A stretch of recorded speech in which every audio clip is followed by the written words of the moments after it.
now and welcome to U.S. Senators discuss congressional support for climate action. And now I'd like to welcome to the stage Assistant Secretary Monica Medina. I'd also like to welcome from the great state of Maryland, Senator Ben Cardin. From the great state of Rhode Island, Senator Sheldon Whitehouse. And from the great state of Massachusetts, Senator Ed Markey.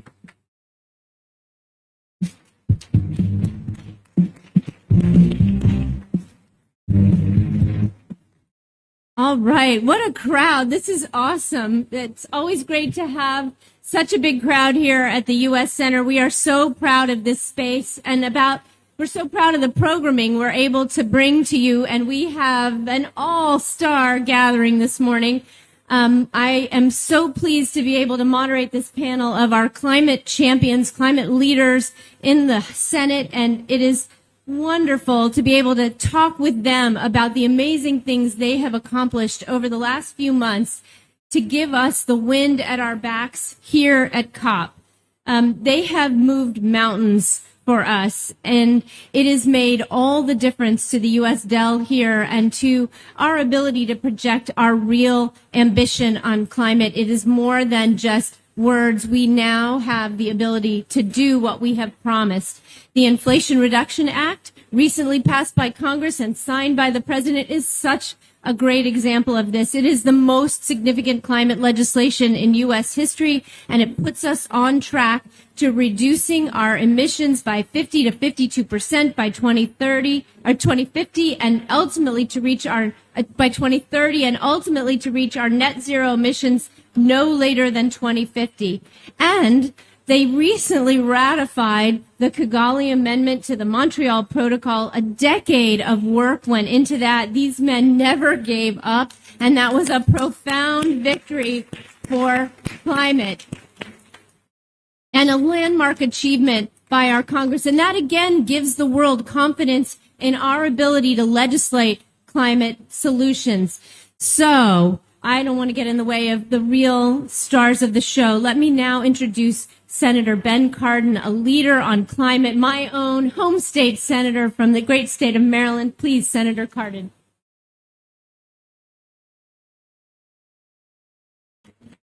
Monica, first of all, thank you very much for your leadership on this issue. It's really a pleasure to be here. This is for us to tell you about congressional support on the climate agenda. This is my fourth COP meeting for Senator Markey and Senator Whitehouse. This is their fifth. We've been here to tell you about congressional support. This year, we can tell you there's not only been talk, there's been action. We have been able to pass the most significant climate bill ever in the Congress of the United States, the Inflation Reduction Act, $369 billion. Congress has acted. So we wanted to be here.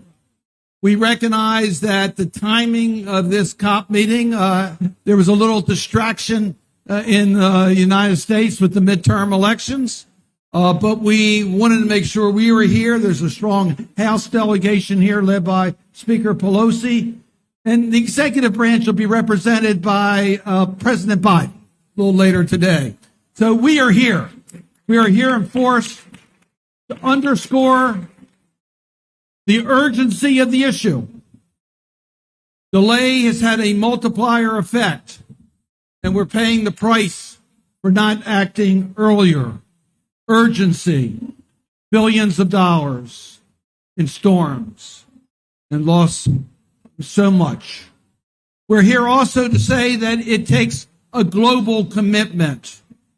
All nations need to do their share, not just countries, but also the private sector. All must act. And yes, we're here to say that the United States has acted, providing the leadership under President Biden, but the legislation by the Congress of the United States so that we have the tools to meet our obligations. Yes, it started with the bipartisan infrastructure bill that provided green infrastructure, particularly in transportation, but also in water issues and others. And of course, the Inflation Reduction Act provided the wherewithal so that we can meet our obligations. One aspect of that I'll mention, and then we're going to get into a Q&A period, and that is the environmental justice components. We recognize that climate requires us to deal with equity issues. And we did that in the Inflation Reduction Act.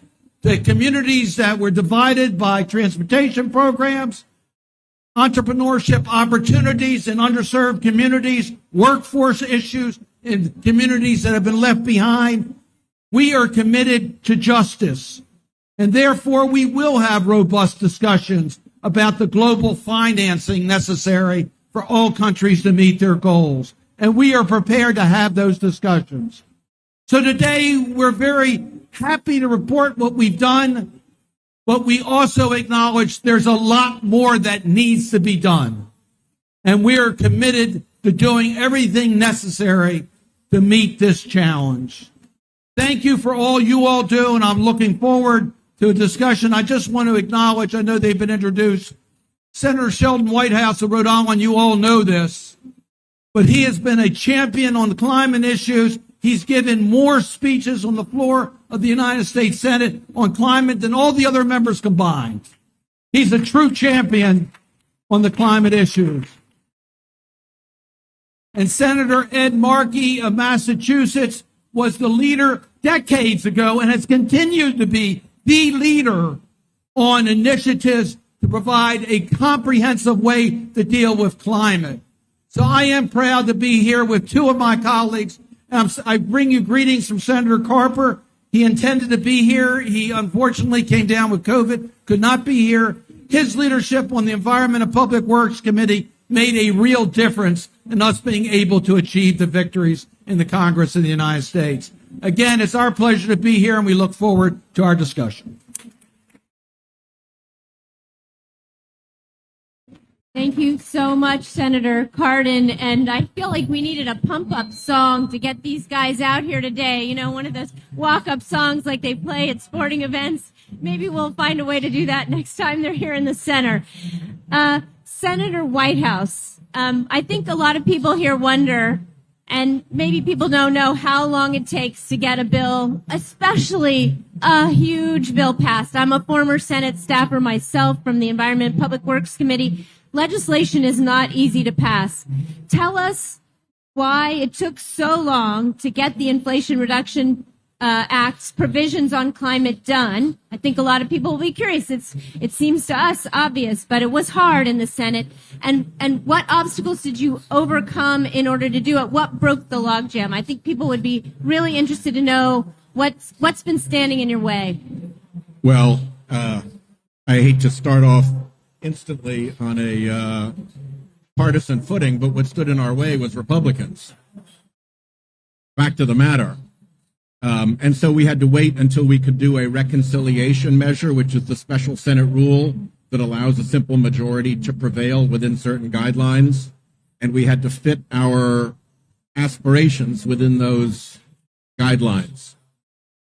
It does not help that the fossil fuel industry runs an extremely aggressive operation of political countermeasures against climate legislation in Congress. They have enormous influence, and they largely control the position of the Republican Party.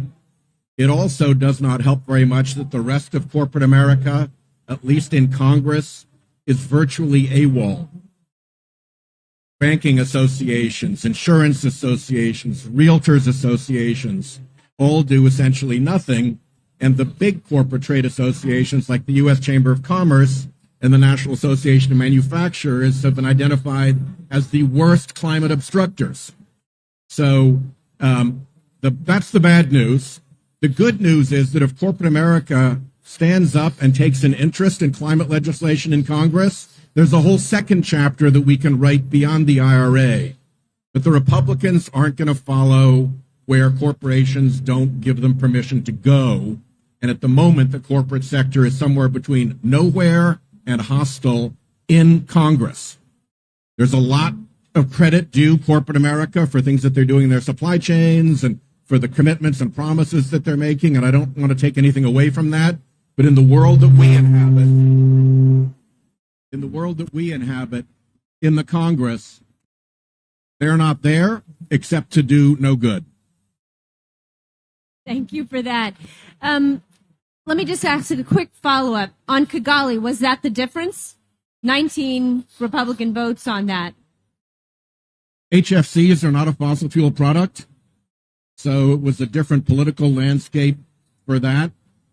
And, of course, the other avenue we have is that when the administration moves as an executive branch, they don't need to worry about the makeup in Congress and the cloture rule and all that kind of stuff.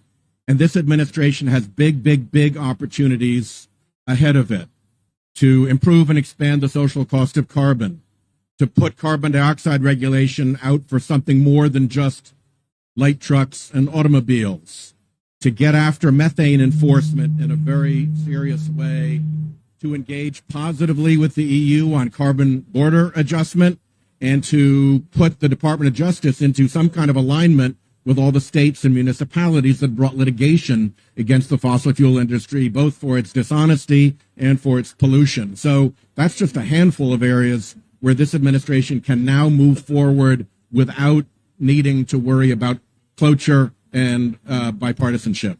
Yep, it's fantastic. So, Senator Markey, we've been friends a long time, and I've known you since your early days in Congress, which puts me more in your category. But when you got reelected most recently in 2020, you were reelected on a wave of young people actively working on your behalf to get you reelected, even though your opponent was a little younger. And I'm wondering how it is you were so effective at bringing in young people's voices. That is something we know we need to keep doing and keep doing better. How you've always been a champion for people who don't have a seat at the table, and you've always been a fighter for justice. So tell us about what we can do better in that regard. You've mastered it. Well, can you hear me back there? Good. Well, in Copenhagen, President Obama put the Waxman-Markey bill that had passed in 2009 in the House of Representatives on the table for the world, which was an 80% reduction by the year 2050. But we had only passed it through the House. In the Senate, it died because they needed 60 votes in the Senate, and it died because the oil, the gas, the coal industry, according to Yale University, spent more money to defeat that bill than any bill had ever had expended against it in the history of the Congress on any subject. So I'm kind of proud of that on the one hand, but it was catastrophic for the planet. So what was needed was a movement, and young people across the planet are the movement. And since 2009, it's why Alexandria Ocasio-Cortez and I introduced the Green New Deal into the Congress 4 years ago, along with Greta and young people all across the planet. They have risen up like a movement. And even in United States politics this year, 18 to 34-year-olds have showed up in historic numbers. So they're engaged and they're demanding that the immorality of the oil, gas, and coal companies be responded to. And Congress is a stimulus response institution, and there's nothing more stimulating than millions of young people saying, we will vote you out if you don't vote for major climate legislation. And so that is what we were able to do in 2020. Joe Biden ran on it. All of us ran on it. We were able to get it done, however, without a single Republican vote. We moved it from 60 votes down to 51 votes because waiting for Republicans is like waiting for Godot. They never show up. So we had to do it. And my belief is this, Monica, that young people are now going to have the resources they need. We're going to create jobs by the millions. We're going to save money by the billions, and we're going to have private sector investment by the trillions. And 3, 4, 5 years from now, it'll be like the telecommunications revolution, where no one had one of these devices, but now everyone does. Because now the obstacle was never technological. It was always political. And young people arrived to demand the politics change in our country. And that's why the United States is here and say, we're back, we're in, we're ready to lead, and we're not finished yet. Woo, let's hear it. Thank you, young people who voted this week. So, Senator Cardin, talking about stimulus, the other kind of stimulus, you mentioned in your opening remarks finance, and that's been a big topic of conversation here, particularly getting finance to the places where it's needed the most. Tell us how you in Congress see that happening, what you can do, and what you've heard since you've gotten on the ground here. Well, in just about every discussion we hear about finance, we recognize that. We recognize there's a real challenge, particularly in countries that may have some fossil reserves, in making clear that their future should be in renewables rather than fossils. We hear the equity arguments about what the developed world did, and that if we expect the developing nations to make the sacrifices necessary, there's an equity argument that they need help. And then just to meet these goals, they're going to need some additional help. So there's a lot of ways we can do that. We have international financing institutions that need to be better focused at helping deal with this issue. We have the polluters that cause the problem that need to be part of the financing solution. And Senator Whitehouse has several proposals that would put the price on carbon or do border adjustments that could provide the financing resources. I mention that because most of the discussion here is on the loss and damage issue and on the Green Fund, but there are other ways that we think we can finance. We need to meet our obligations in the global community on these funds, but the United States also does a lot more. USAID is a major player in dealing with the needs of the developing nations to have the infrastructure they need to meet their goals. The Millennium Challenge Corporation is focused on these issues in their campaign to deal with climate. In the Feed the Future, dealing with food security, very much impacted by the climate issues to the less developed nations. 2 weeks ago, I was in South America. We are very much engaged in helping in regards to a lot of their environmental needs. We have the migratory bird issue, neotropicals that we provide help for. And now we have Amazon. Amazon 21 with new leadership in Brazil. We are really optimistic that we can make a major dent in what's happening in the Amazon, but they're going to need our help. I was in Ecuador with the debt swaps that they want us to participate in. My point is there's a whole menu out there of financing options in which the United States can be a leader. So yes, we must meet our obligations at COP in regards to the funds that are being suggested, but there are so many other ways. There's no one answer to this. We have to help every nation meet their goals, particularly those that have been disadvantaged by the community that they inherited. It's true, and we've had USAID on this stage almost, I think, every day talking about the great work that they do. And there is so much more that the U.S. is doing than sort of meets the eye. We're not great necessarily at tooting our own horn. But I'm wondering how you see the geopolitics of climate now. You've been to many COPs, all of you. What does this COP look like? How does the geopolitics of climate change? How is it different now than it may have been, say, even when the Paris Agreement was signed? Either of you, Senator Markey or Senator Whitehouse? The thing that we see now that we didn't see before, that I think is really significant, is the European Union agreeing to go forward with a carbon border adjustment mechanism that will create enormous economic pressure in favor of climate solutions. We have to recognize that the fossil fuel industry floats on trillions of dollars in subsidy around the planet.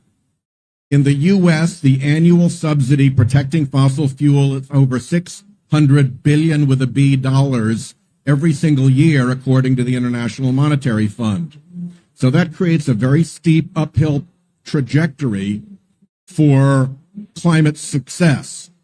If we can balance that out with a carbon border adjustment that in turn supports a global price on carbon, we get enormous revenues to achieve climate justice and to speed the transition. We undo the unfair and improper economic subsidy that fossil fuel enjoys, and we create a positive mutual incentive for other countries to join in.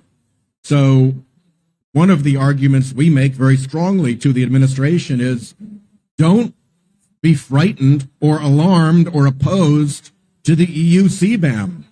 Get in there and start negotiating how we support that, how we make that happen, how we bring in the UK and Canada and other countries into ideally a common platform where there is immense pressure, economic pressure to offset that massive subsidy.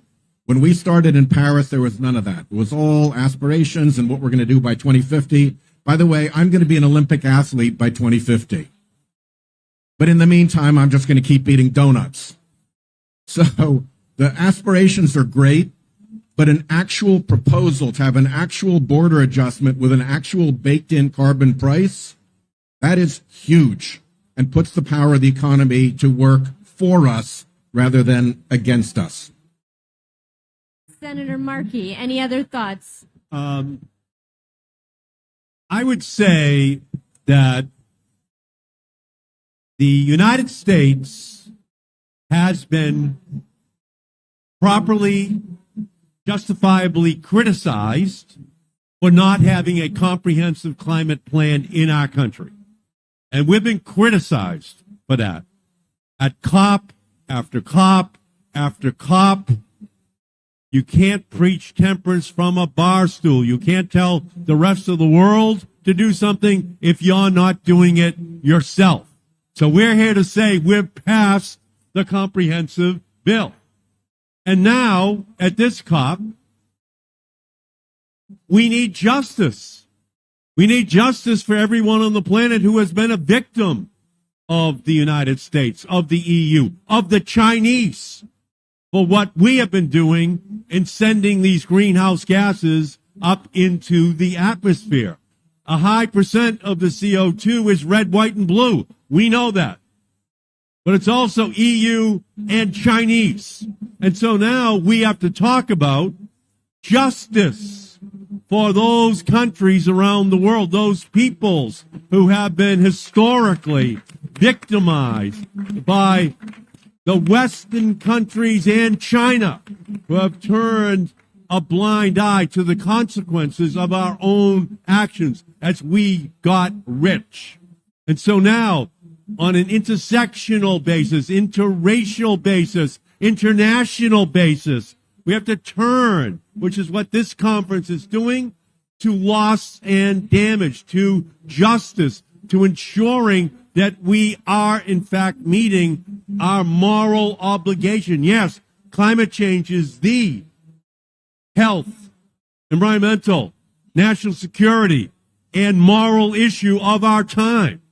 And we have to discharge that responsibility in order to guarantee that we have played our role and that we say to the Chinese, why are you not here?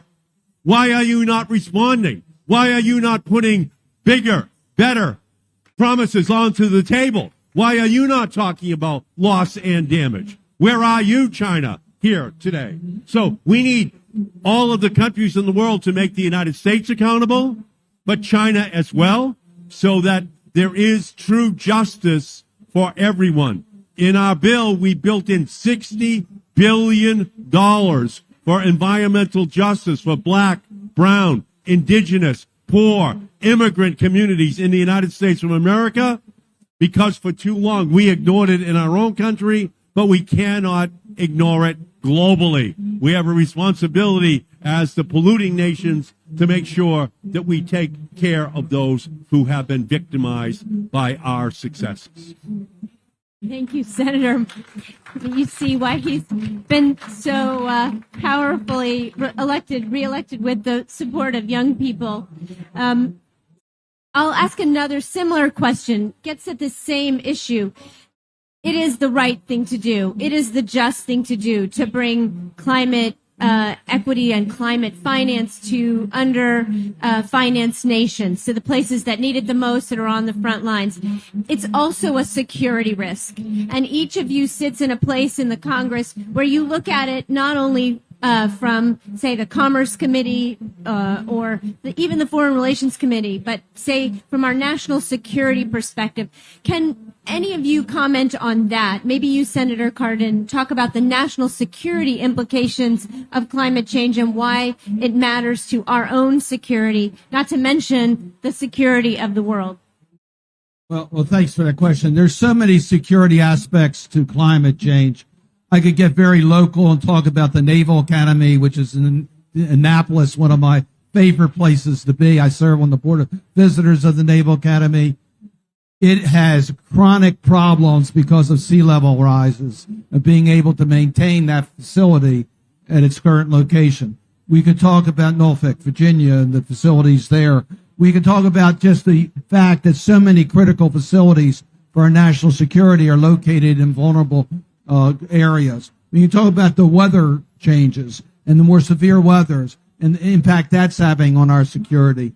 Or we could talk about the global migration of climate migrants that are affecting security, stability of countries in which we and our national defense strategies have to deal with. Or we could talk about food insecurity that's caused by climate change and the fact that we are now engaged in an issue with Russia and Ukraine, which is just making that worse, but climate has made that worse. All this is affecting our national security. If people can't eat, we're going to have problems. We're going to have problems that we have to deal with from the humanitarian point of view, but also from the security point of view. So this is clearly a national security challenge. We recognize that. But I want to sort of add on to this question with the last question. In Paris, we came together with a commitment of the global community to deal with the threat. We have not lived up to those commitments in Paris. We're behind. And now we're in a much more urgent situation. Now we're in many respects way later than we should have been in dealing with climate. So now it's absolutely urgent that we all do what's necessary. The countries that have caused the issues have the capacity to do more. The countries that need to do things that they can do to help us need help, but they have to also be held accountable to do what they need to do. So there is a formula here to meet the needs, but it is urgent that we come together and figure it out. Am I optimistic we'll do it here at this COP? No, I don't think we'll come to an enforceable agreement that would lead us there, but we can take steps and make sure that we follow up on it. So we have some things more that we have to do in the United States. We have to deal with the financing, and every nation really needs to step up. And Senator Markey's absolutely right. China needs to take responsibility for their actions, and it's inexcusable they're not with us here at this conference. Thank you, Senator Cardin. So, Senator Whitehouse, you're an ocean champion in addition to being a climate champion. We've seen a greater and greater emphasis on oceans at COPs over the last few years, starting with Madrid, the Blue COP, the Chilean Spanish Blue COP. Talk about what you think we need to do in the ocean in order to help solve the climate crisis, since I know that's a subject near and dear to your heart. Well, it's extremely welcome that this has moved. I remember arriving at the Paris COP and being alerted to the fact that the only mention of oceans in that agreement was on the chopping block, and we had to fight hard to get oceans put back into that agreement Since then, more and more attention has been paid. 30% of the carbon dioxide has gone into the oceans. It's rendering them more and more acidic.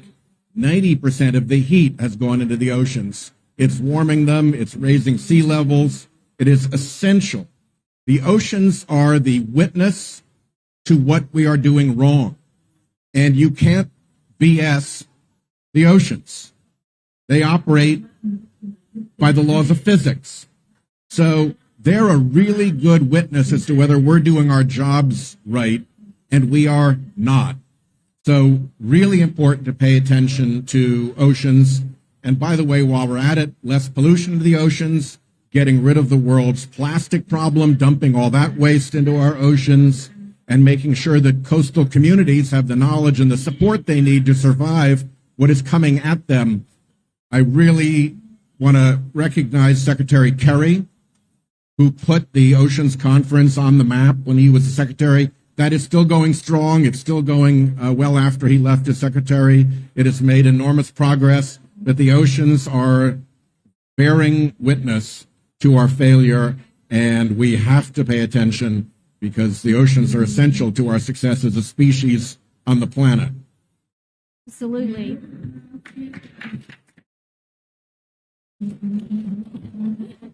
To the Ocean Secretary, I say that, as she knows. Preaching to the choir.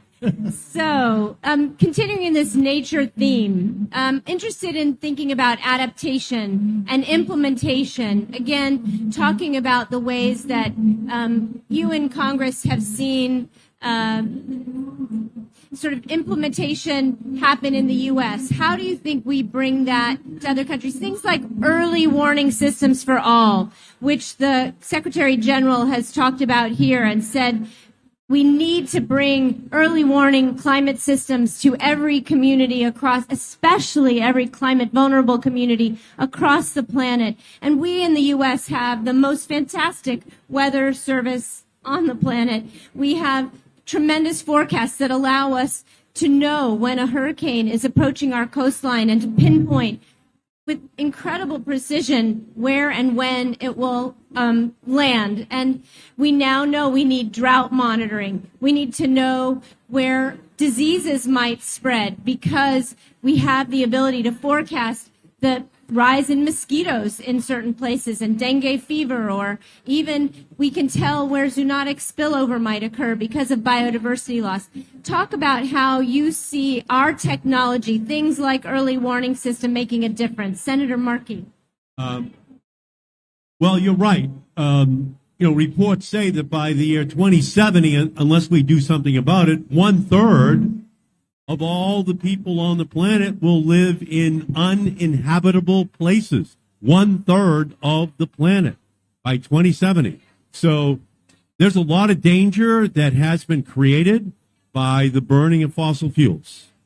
And we can adapt in the United States a lot more easily than countries that are poorer and more vulnerable around the world.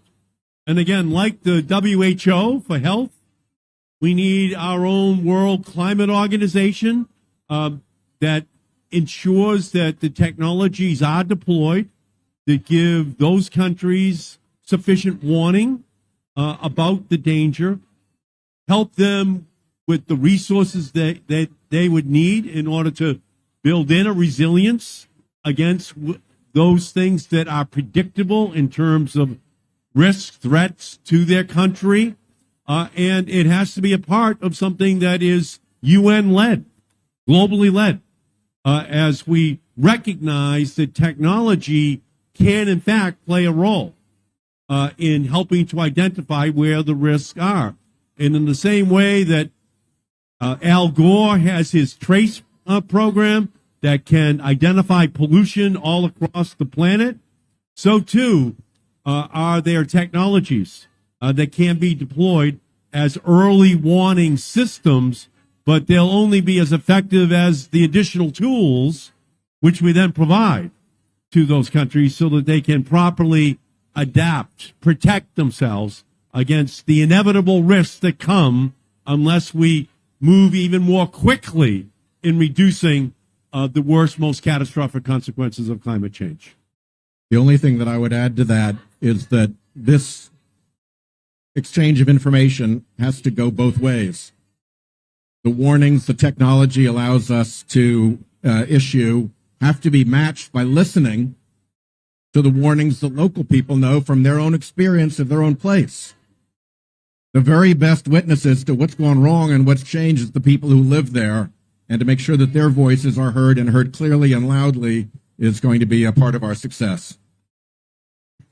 Agree completely. Everywhere I go, I'm always telling people that when the U.S. can help deploy early warning systems in other countries, we're collecting data from those countries, but we are also collecting indigenous or local knowledge from them. And that's a huge benefit to us. It goes both ways. It's a wonderful, virtuous circle. That's why I think these early warning systems are really a key place where we, the U.S., can make a difference. We can save a lot of money by moving people out of harm's way, by giving them the tools they need to prepare for what is ahead.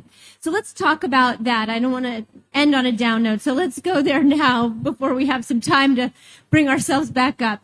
We know a certain amount of the warming that we are seeing now is baked in. We've had billion-dollar after billion-dollar disaster in the U.S., and we're only at 1.1, and we're trying to stay within 1.5.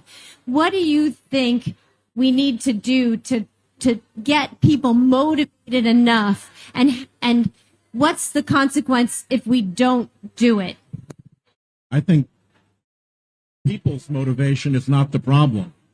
I think the problem, at least in our world, is the inordinate influence that the fossil fuel industry has been able to maintain, largely since our Supreme Court opened the gates to unlimited corporate funding, and worse, allowed them to hide behind phony front groups whose unlimited corporate funding it was.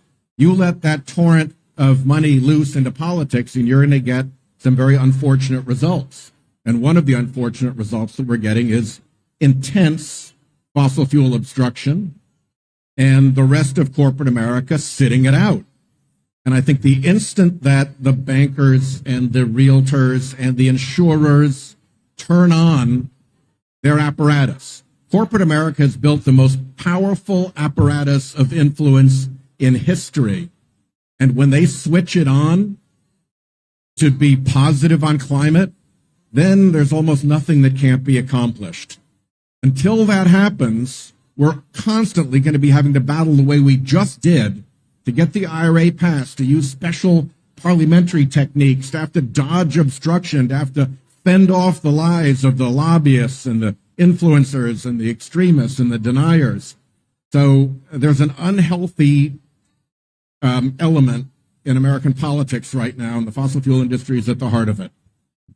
We need, and we've talked about this, we need a comprehensive strategy to deal with climate. And we've talked about that during this panel.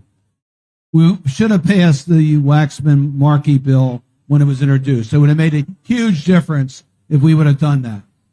We're now in a circumstance where we have to reduce greenhouse gas emissions in a very aggressive way. And we've talked about that. We've talked about how the plans that countries have come up with need to be counted. We need to do more, and we have to make sure that they do it as quickly as possible. And we've also talked about how we can finance to make it possible for the developing world to meet those goals. You then asked about mitigation and adaptation. The reality is we are where we are, and people are at risk. And you're right. We have to share technology and share information to protect people, to do the right thing, to mitigate and adapt. But we have to do both. We have to put this all together. And the issue that probably puts all this together to give us a realistic where we are, and this has really been Senator Whitehouse's point, we have to acknowledge the cost of carbon, and those responsible have to pay. And that's where the one piece that, if I had to pick one other thing I'd like to see America lead on, is the price of carbon, and then deal with what you said, the border adjustments. If we did that, then I think we could probably put together the leadership that's needed globally on this issue. I think we're at a turning point. This climate bill, the largest climate bill ever passed by any country in the history of the planet, is now going to unleash a private sector revolution in the United States, in the automotive sector, in the utility sector, in the manufacturing sector, all across our country. And for the first time, we're going to have millions of people who make a living in renewables, who make a living making all-electric vehicles, who are going to be the counter to the oil, gas, and coal industry finally. There are going to be economic consequences to Republican senators who, if they continue to vote with the coal and gas industry, will lose their Senate seat because there are so many wind and solar and battery and all-electric vehicle employees in their state. So the balance of power over the next 3 or 4 or 5 years is going to dramatically change. And as it changes, we'll be able to pass another bill even bigger than this one, because the politics of it are only going to get bigger and better. And so to the extent to which no one had any idea 15 years ago what Twitter, eBay, Amazon, Hulu, or YouTube were, they're now the vocabulary of the planet. The same thing is going to happen with companies whose names we don't even know yet, who are going to be inventing the new technologies and deploying them and changing the politics of the deployment of the technologies, but also in the funding we have to put in place to help those who have been harmed. Because young people aren't going away. They're going to become the CEOs. They're going to become the leaders of these companies all across our country and all across the planet. And the political power is just going to shift in the same way it did from black rotary dial phones to the iPhone era. We're not going back, and it's only going to get stronger and stronger, especially, and I want to say this, Monica, because of the Biden administration, because of their leadership on this issue, because they broke that Gordian knot that had been in place for a generation. And I just want to thank you and the Biden administration for all your great work. I know the president appreciates the support that you all provided in helping getting that important legislation, that transformative legislation over the finish line. Both bills, really, honestly, both bills transformative and each critical to our ability to make this a success. All right, so we're on the topic of legislation, so I've got to ask, thinking crystal ball or that prediction sort of mode, thinking about the next Congress, which is sort of in the balance, but will probably be very evenly split, very evenly divided again. What legislation are you each working on that you think might still that you're looking forward to reintroducing in the next Congress, or you might be able to get over the finish line this one? Senator Cardin, anything you want to predict? We still have, of course, a lame duck session of Congress. We hope to have an omnibus bill. There are a lot of climate provisions that we think are still alive that we like to get done. So we want to get as much done as we can now. Both houses controlled by Democrats, but recognize the 60-vote problem in the United States Senate. I know people don't want to talk about that, but we have to deal with it every day. So we are looking for a realistic agenda items for this year. Now, if you're going to ask me, where my priority is going to be for the next Congress, I would first like to know who's going to control the House and the Senate. There's still a few very critical elections. We're looking at Arizona and Nevada and Georgia very carefully in the United States Senate. If you could tell me the answers to that, I might give you our ambition moving forward. Look, I'm the senator from Maryland. So when you ask me the immediate impact, I talk about the Chesapeake Bay, because Chesapeake Bay climate change is one of the greatest challenges to our efforts on regards to the Chesapeake Bay. So we're going to continue. We have some initiatives in order to deal with the Chesapeake Bay that I will be reintroducing in the next Congress, working with Senator Van Hollen, working with our entire congressional delegation. But on the broader climate issues, I really do believe, building on what we got done in this Congress, recognizing, I'm going to be a broken record on this, the price of carbon, border adjustments are going to be the big picture that we're going to try to advance in the next Congress. Senator Whitehouse. Well, Ben is right that it's hard to figure out where we're going to go if we don't know what the control is going to be. But there are a few things that I'd mention where I think we can go forward either way, even if we don't succeed. One is with expediting and powering up offshore wind. You guys have made great strides. The president's commitment of 30 gigawatts is huge, but it's a first for us. And we're in the baby steps of siting. So we can expedite offshore wind. We can expedite permitting reform to make sure that the new clean generation that we're going to be developing gets to the customers more effectively and more rapidly. That, I think, is a bipartisan path. And then I think the president's leadership in the democracy initiative bears on climate change in that there is a strong bipartisan sentiment that the dictatorships of the world that are run by and for fossil fuel, specifically the Iranian dictatorship, which is seeing immense pressure from Iranian women right now, and the Putin dictatorship. My friend John McCain used to refer to Russia as a gas station that is run by gangsters that have an army. Take away the gas station and you weaken the gangsters and their army. So the democracy initiative is a powerful countermeasure to the influence of those dictatorships. And of course, what you see first, look at the Russians. What do they want to do with all the money they loot when the dictatorship prevails? They want to get the hell out of Russia. They want to hide it in the U.S. They want to hide it in the U.K. So the more we can clean up their ability to hide their ill-gotten gains around the world, the stronger our collective pressure will be against this fossil fuel dictatorship power. And that is a very bipartisan sentiment as well. So aside from how long it takes to get corporate America to wake up on climate change in Congress and the fossil fuel industry to back off its relentless opposition, there still are important things that we can do even in the face of those. Senator Markey. I'll come back to your earlier question. It's about young people. The last thing that was knocked out of the Inflation Reduction Act, the climate bill, was the Civilian Climate Corps that Alexandria Ocasio-Cortez and I had introduced and was passed through the House of Representatives. And it came over to the Senate, and it was knocked out. And that was about $20 billion to bring hundreds of thousands of young people in our country into the climate movement, into communities all across our country, working on climate-related issues, working on remediating the historic injustices, especially in inner city, in poor, and in indigenous communities all across our country.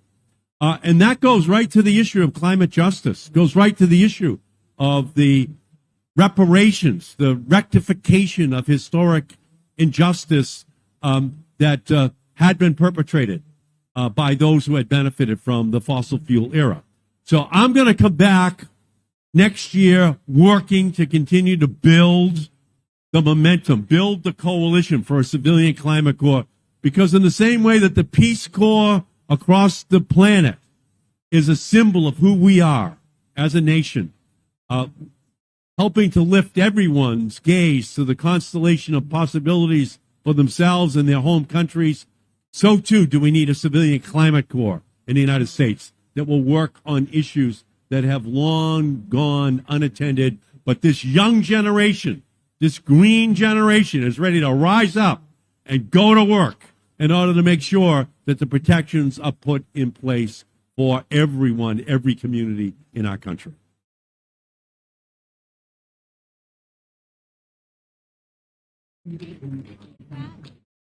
Not sure my mic's working. There we go. I completely with that. Everywhere we go around the world, we hear how much the Peace Corps and how much we, the U.S., can bring to help on climate is very much wanted and appreciated. And that notion that we could be lifting up young people by having a climate corps is really really tremendous. I'm glad that you'll be reintroducing that one when you come back next year.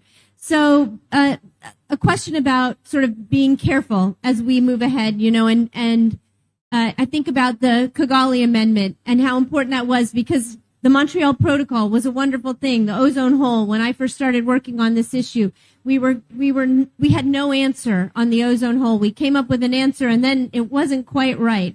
And so we had to amend it. What keeps you up? What do you worry about? How do you think we build circularity into this climate movement now so that we don't create future problems for ourselves with, the things that we know we need and we need to move quickly to get? How do we change the way we think about waste in this country? Do you all have a thought on that? If you want to know what keeps me up in regards to climate or other issues, it's the status of democracies, the ability for us to use our political system to resolve issues. It's threatened in the United States and it's threatened around the world. Senator Whitehouse mentioned it as one of the issues that we have to deal with. But look at the rise of corruption. Look at the decline of democratic states. There's less people living in free societies today than they were 10 years ago. Is our political system able to resolve our issues? And are we really listening to each other, or have we unleashed special interests through the financing, the way we finance campaigns? All that is eroding the confidence of our political system to resolve our issues. Look, I have a lot of confidence in our democratic system in the United States, but I do worry that if we don't pay attention to it, look what's happened in recent years. All three of us were in harm's way on January 6th. That's something that's seared in our minds. It could happen in the United States. So I think we will resolve the issue. Senator Markey's right. The populace wants us to deal with this issue. We need to deal with this issue. It's politically the right thing to do. We know from science and policy it's the right thing to do. And we know we have the solutions on what we need to do. But will our political system deliver the right results? That's what keeps me up. I think we will, but I'm encouraged by how many people are out here that are interested and engaged on this issue. You make a difference. We can't operate unless we have a support system, and you are our support system. So I just want to acknowledge the incredible support that you all have given us on this issue. Thank you. I would echo Ben's remarks. It's a global problem. The President's Democracy Initiative is a way to start addressing it. Corruption has been a problem that is as old as humankind. And the problem with corruption is that as its power grows in a society, it becomes increasingly hard to undo that power. There's a tipping point for corruption. We've seen in Russia right now the end point of that. We're seeing the beginning of it in the United States of America with this unlimited dark money in our elections. $1 billion just went into Republican Senate campaigns through what are called independent expenditures, i.e. not the campaigns of the candidates. In our races, independent so-called expenditures now are greater than the campaign's expenditures. And most of that money, you don't know who gave it. It comes in through a fake front group with a name like Marylanders for Peace and Puppies and Prosperity. And it disables citizens from knowing what's going on. It causes politicians to look at big donors instead of the public as their support system. And it puts us out of step with the work that needs to be done when the interests of the special interests steer us away from that work. None of that is good for democracy. I think we're at a tipping point in the United States. We need to claw our way back. And if we can, then we can resume not only our role as climate leaders, but as the city on a hill that people have long counted on us to be. What I worry about is that Donald Trump might get reelected, and with him would come a wave of Republican climate deniers who all got their degree in climate science at Trump University. That would be my fear, and it can happen. It can absolutely happen. We're just barely going to beat back the threat to democracy this year in 2022, but just narrowly. So the price of freedom is eternal vigilance. We haven't got this finally won yet on climate. We know that. And we know that the other side is not giving up. They're going to redouble their efforts in order to make sure that the progress that we made in the United States Congress and through the signature of President Biden and the progress that we're making here is reversed. But we have to send another message that we're not giving up. We're not going away. We're not going to stop, that we're going to continue to fight, because this is on a very thin edge, this progress that we're making. It is not at all guaranteed that Trump partnering with authoritarian leaders from Russia to China to other countries in the world reach a new consensus about the need to act urgently to protect those countries that are most vulnerable.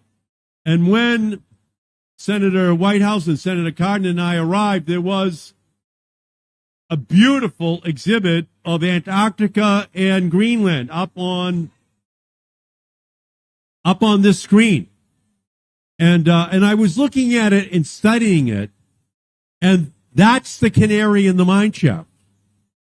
Greenland has an ice cap 1,000 miles long, 300 miles wide, 2 miles high, that if it goes into the ocean, will cost